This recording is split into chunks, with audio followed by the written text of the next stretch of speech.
안녕하세요. 매번 매듭이 꼬여 고생하고 있는 발전소장입니다. 분명하게 말하고 싶습니다. 하지만 쉽지 않습니다. 핀잔 들을까봐, 친구를 적으로 들릴까봐 상대방이 거칠어서 다시 생각하게 됩니다. 괜한 말은 안 하는 게 상책이야. 뭐 문제를 키울 필요 있어. 참는 게 현명한 방법이야. 이런 생각을 하며 무심결에 상황을 넘기려고만 한 적 없으신가요? 여러분, 하지만 인간관계를 위해서 하는 이러한 행동이 오히려 인간관계를 악화시킬 수 있습니다. 그렇다면 서로에게 상처를 덜 주면서 슬기롭게 좋은 인간관계를 만드는 방법은 없을까요? 있습니다. 있는 그대로 나로 지낼 수 있는 것이 중요합니다. 여기서 분명하게 말하는 힘이 나오기 때문입니다. 그래서 오늘 시간에는 인간관계 잘 풀리는 방법에 대해서 알려드릴까 합니다. 그 이야기 지금 바로 시작합니다. 잘 풀리는 관계를 위해 오늘부터 내려놓아야 할 것. 첫 번째, 나는 어차피 라는 자기 부정 마음. 여러분, 포기하는 순간부터 자기 성장도 멈춰버립니다. 힘든 일이 생겼을 때 어차피란 단어가 튀어나오곤 합니다. 머뭇거림, 심적 갈등을 어차피란 단어가 시원하게 정리해줍니다. 어떻게 해야 할지 답을 정해주기 때문입니다. 그냥 아무것도 안 하면 됩니다. 걱정되는 거절의 상처나 마음 상하는 일을 일으키지 않습니다. 대신 시도했을 때 변화라는 기회는 날아갑니다. 기회보다 마음 아프지 않는 것을 선택했기에 발전은 기약하기 힘듭니다. 우리가 포기하는 순간 성장은 멈추게 됩니다. 퇴보를 막는다고 생각할 수 있지만 더 많이 나타나는 단어가 악화가 아닐까요? 참다 폭발하거나 참다 지칩니다. 참다 보니 상대방은 자신의 행동을 당연하게 생각합니다. 폭발하거나 지치는 사람들이 오히려 무례하고 능력이 모자란다고 생각합니다. 관계는 겉으로는 아무 문제 없이 흘러가는 듯 싶지만 속에서는 꼬이며 악화되고 있습니다. 관계가 꼬였을 땐 소통과 만남으로 풀게 됩니다. 관계 발전도 소통과 만남이 필요합니다. 잘 풀리는 관계를 만들기 위해서는 나는 어차피 라는 자기 부정에서 벗어나 행동에 나설 수 있는 자신을 만드는 것이 중요합니다. 자기 부정과 비하를 멈추면 자신감을 얻는 그 큰 걸음을 내디딜 수 있습니다. 긍정감이 높아지고 최소한 상황을 있는 그대로 보는 눈을 가지게 됩니다. 인간관계에서 당당함은 자존감에서 나옵니다. 자신감이 높으면 자존감이 높아집니다. 긍정적이면 자신감이 높아집니다. 즉 인간관계에서 당당함은 긍정적으로 만들 수 있습니다. 비하를 멈추면 긍정할 수 있습니다. 있는 그대로의 자신을 받아들이게 되어 상대와의 비교나 자신의 모자람에 상처를 덜 받게 됩니다. 자신감을 높이는 데 도움이 됩니다. 어차피를 체념이나 수동적인 의미가 아닌 피하지 못할 일이라면 당당히 맞서자는 긍정적인 의미로 사용하면 어떨까요? 마음이 가벼워지고 용기가 생겨 답답한 관계도 시원하게 풀 수 있지 않을까요? 두 번째, 모두에게 사랑받아야 한다는 마음. 다른 사람과 사이가 안 좋은 것보다 좋게 지내고 싶은 것이 우리의 마음입니다. 그런데 이런 희망이 지나치면 문제가 생길 수 있습니다. 주위에서 사랑받고 있는지에 대해서만 신경 쓴다. 문제가 생각해도 주의를 주지 못한다. 사이가 나빠지면 일이 정체된다. 개선할 점이 있어도 말하지 못한다. 이렇게 잘 지내고 싶은 마음에만 얽매이면 서로의 성장을 방해합니다. 인간관계와 일 모두 꼬이게 됩니다. 모두에게 사랑받길 원하는 팔방민이 되길 포기하라는 이유가 여기에 있습니다. 해법은 원래 이런 사람이니까 라는 말을 듣게 만드는 것입니다. 주위 사람이 타고난 성격을 이해해주는 상황입니다. 모두에게 사랑받고 싶다는 마음을 내려놓고 자기 본연의 모습을 드러내면 가능합니다. 그러면 그 모습을 받아주는 사람들이 다가오게 됩니다. 나에 대해 더는 꾸밀 필요 없어. 좋습니다. 개선할 점을 말해야 할 때 부담이 줄어듭니다. 다른 사람의 눈치에서 자유로워질 수 있습니다. 일도 챙기고 자신감도 높여 정말 필요한 인간관계에 도움이 됩니다. 반면 나다움으로 생활할 때 걱정되는 부분은 적이 생긴다는 문제, 좋았던 사람들이 떠나간다는 것이 걱정됩니다. 하지만 그것은 다른 나를 좋아했기 때문이 아닐까요? 이 때문에 언제고 갈등은 터질 수 있습니다. 언제일지 모르지만 모두에게 사랑받는 자세에서 벗어나 내 생각을 드러내야 할 때가 있습니다. 그때 오히려 상대방이 배신감을 느낄 수 있습니다. 상대방이 생각했던 내가 아니니까요. 상대방은 내가 위선이라고 생각할 수 있습니다. 더 큰 불화로 이어지게 됩니다. 나답게 생활하다 적이 생겨도 관계가 나빠지는 것만은 아닙니다. 극과 극은 통한다는 말처럼 서로 통하는 면이 있어 상호 존중하며 지내기도 합니다. 생각이 다르더라도 이런 관계는 가능합니다. 모두에게 사랑받고 싶다는 생각만큼 큰 스트레스도 없다고 생각합니다. 착한 사람 증후군에 걸려 거절도 못하고 끙끙 앓다 쓰러질 수 있습니다. 다른 사람의 눈치를 보게 되니 자신의 행동에 제약이 많은 것도 문제입니다. 제 생각은 우리 본연의 모습을 보이는 것보다 모든 사람에게 사랑받아야 한다는 생각을 내려놓는 것이 우선이라고 생각합니다. 모두에게 사랑받아야 한다는 생각을 내려놓는 것만으로도 큰 힘을 얻을 수 있기 있기 때문입니다. 다른 사람과 접촉하지 않아도 해낼 수 있다는 점에서도 좋습니다. 착한 사람에서 해방되면 마음의 부담이 확 줄어듭니다. 마음에 부담이 줄면 안정이 찾아옵니다. 공격을 받아도 이제 우리에게 의미 없는 것이 되어 마음이 요동치지 않습니다. 거절할 힘도 생깁니다. 의연하다 또는 당당하다는 것이 이런 모습이 아닐까요? 우리 본연의 모습을 보이는 건 점진적으로 하시거나 상황에 맞춰 보이시는 것도 나쁘지 않다고 봅니다. 남에게 직접 보여야 하기 때문에 부담감이 있어 한 번에 표출하시기가 쉽지 않을 수 있기 때문입니다. 하지만 상대방이 나는 원래 이런 사람이야 라는 것을 인식시키게 되면 편해집니다. 서로 다툴 일도 줍니다. 이런 긍정적인 면을 떠올리면서 나다움을 드러내실 용기를 얻으셨으면 합니다. 단 나다움이지 내가 하고 싶은 대로 하는 것은 아닙니다. 무례와 몰상식한 행동이 아니라 내 개성과 가치관이 이렇다는 것을 주위 사람에게 알려 서로 존중해주는 관계를 만들어가는 점 기억하셔야 합니다. 세 번째, 싸우고 싶지 않다는 평화주의. 우리의 속마음, 나의 주장을 무시하고 상대방의 의견에 따르겠다는 것과 같습니다. 때론 자기 주장을 거두는 것이 현명할 때가 있습니다. 문제는 싸우고 싶지 않다는 것을 핑계삼아 무조건 피하기만 하는 것입니다. 살다 보면 피할 수 없는 상황을 만나게 되기에 문제가 더 커지기 전에 해결하자는 의미입니다. 괜한 말은 안 하는 게 상책이야. 예민하게 굴지 말자. 싸워봤자 피곤하지. 분위기 파악을 잘 해야 해. 되도록 원만하게 해결하자. 이런 행동을 하는 이유는 내가 편하기 때문입니다.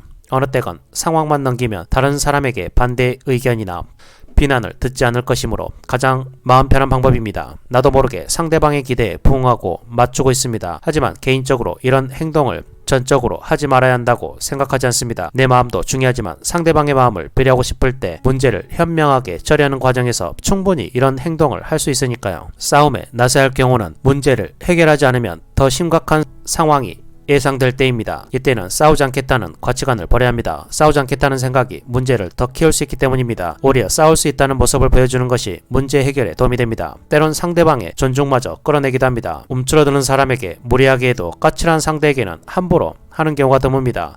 제안도 더 긍정적으로 하는 경우가 많습니다. 여기서 싸움이란 내 주장을 관철하려는 말과 자세를 의미한다고 볼 수 있습니다. 따라서 충분히 예의를 갖추면서 할 수 있습니다. 싸우고 싶지 않다는 생각이 두려움 때문이라면 다시 생각할 필요가 있습니다. 싸우고 싶지 않다는 생각이 두려움을 회피하는 것이라면 문제는 해결되기 힘듭니다. 오히려 더 큰 두려움을 불러옵니다. 관계를 풀어내는데 도움이 되지 않습니다. 네 번째, 좋은 사람이고 싶다는 자기희생. 여러분, 부당한 말에도 계속 참고 버티면 인간관계는 끊어지고 결국 회사에서는 퇴사하게 됩니다. 불합리한 일이 발생했을 때 그것을 고스란히 떠맡는 사람, 부당한 책임을 떠맡는 사람, 대부분 좋은 사람이었습니다. 게다가 이들은 이렇다 할 대응 없이 회사를 떠난 경우를 드라마를 통해서나 주위에서 많이 지켜봤을 것입니다. 이런 경험 때문일까요? 우리는 자기희생을 그대로 받아들이지 말아야 합니다.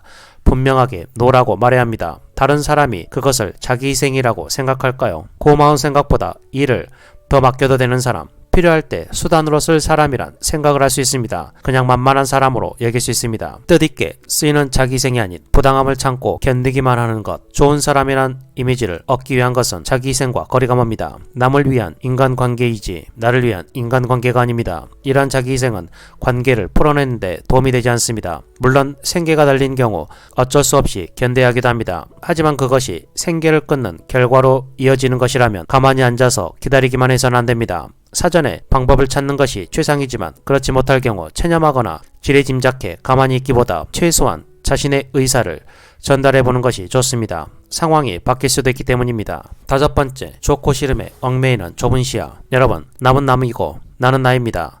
그 사람이 좋든 싫든 적당한 거리감을 유지해야 일과 삶 모두 빛이 납니다. 현실적인 생각입니다. 좋은 사람과 일하고 싶지만 싫은 사람과 일해야 할 때도 있습니다. 이때 싫다는 이유로 거리를 둔다면 일은 일대로 풀리지 않고 자신의 발전에도 도움이 되지 않습니다. 좋고 싫음에 얽매이는 것은 다른 사람과의 교류나 발전 기회를 막습니다. 그렇다고 모두에게 친근하게 대하라는 것은 아닙니다. 방법은 거리감을 통해 해결할 수 있습니다. 예를 들어 싫은 사람과 일해야 한다면 마음을 다 주다 어려움에 빠지지 말고 좋아하는 사람을 대할 때 마음의 반 정도 거리감을 두고자 다짐하는 것입니다. 일은 일대로 하면서 감정 조절을 하는 것입니다. 어려운 사람이라도 무조건 피하기보다 적당한 거리를 두고서라도 관계를 유지하는 것이 좋습니다. 자신의 편견 때문에 놓쳤을지도 모를 좋은 사람을 발견할 수도 있습니다. 그냥 이런 사람도 있고 저런 사람도 있다고 생각하시면 됩니다. 나는 나고 상대방은 상대방의 방식이 있습니다. 괜히 자신의 잣대로 단정지어 관계 발전을 막는 것은 인생이나 일에서 기회를 없애는 행동입니다. 이러한 시도는 언젠가 만나게 될 불편한 사람과의 관계나 일에서도 적응력을 높여줄 수 있습니다.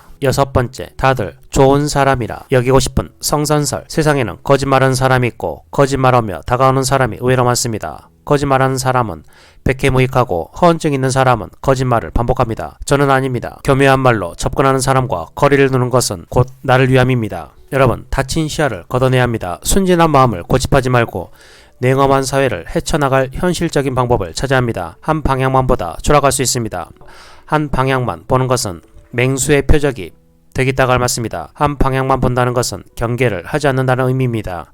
경계를 하지 않으면 신경 쓸 일이 줄어 편하지만 생명을 내어주는 큰 대가를 치르게 됩니다. 이런 이유에서 한 방향만 보는 것은 위험합니다. 주위를 살피고 점검해야 합니다. 성선설, 성악설과 상관없이 인간은 언제든 변할 수 있다고 생각합니다. 생존을 위해 진한 인간의 자연스러운 본성이라고 생각합니다. 이런 생각은 경험과 독서를 통해 얻습니다. 그냥 저에게 맞다고 생각해 그대로 행동할 뿐 이것이 정답이라고 말하지 않습니다. 다만 이런 생각을 가지니 사람들의 변화에 충격이더라고 유연하게 대처할 수 있습니다. 특히 무조건 믿고 돌아보지 않는 행동을 덜하게 되어 참 다행이란 생각이 듭니다. 이를 막게 돼 중간 점검하며 피드백하면 위험의 상당 부분을 줄일 수 있습니다. 또한 저 자신도 변할 수 있다는 생각을 합니다. 불합리한 상황에서는 공격도 합니다.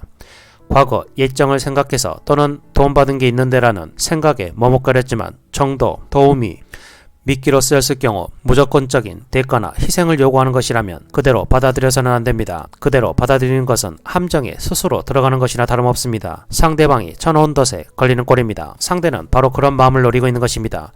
저는 처음 사람을 만나면 상대방이 좋은 사람일 거라고 생각합니다. 하지만 사람은 언제든 변할 수 있다는 것도 받아들입니다. 어떤 의도를 가지고 접근한 사람일 수도 있고 나쁜 사람이지만 제가 못 알아봤을 수도 있습니다. 따라서 무조건 믿거나 무조건 배척하기보다 거리를 두면서 수시로 점검하는 것이 좋습니다. 그 결과 거짓말쟁이나 위험한 사람으로 판별났다면 완전히 관계를 끊는 것도 나쁘지 않다고 봅니다.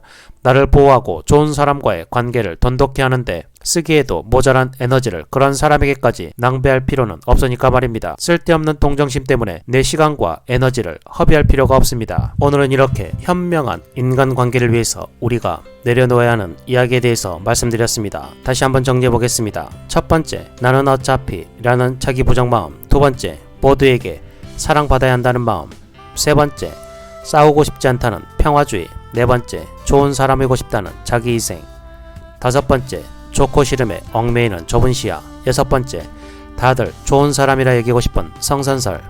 이러한 부분에 대해서 우리가 정말 곰곰이 우리의 삶에 빗대어 생각해보고 정말 아닌 부분에 대해서는 개선을 하셔야 인생 후반전은 마음 편하게 살아갈 수 있을 것입니다. 오늘은 이 말을 끝으로 영상을 마치겠습니다. 풍요 속에서는 친구들이 나를 알게 되고 역경 속에서는 내가 친구를 알게 된다. 오늘도 영상을 끝까지 시청해 주셔서 정말 감사합니다. 오늘 영상이 유익하고 여러분의 삶에 도움이 되셨다면 구독, 좋아요, 알림 설정 부탁드리고 댓글에 발전소장님 이제 그만 내려놓고 사세요 라고 남겨주시면 제가 답글을 남겨드리겠습니다.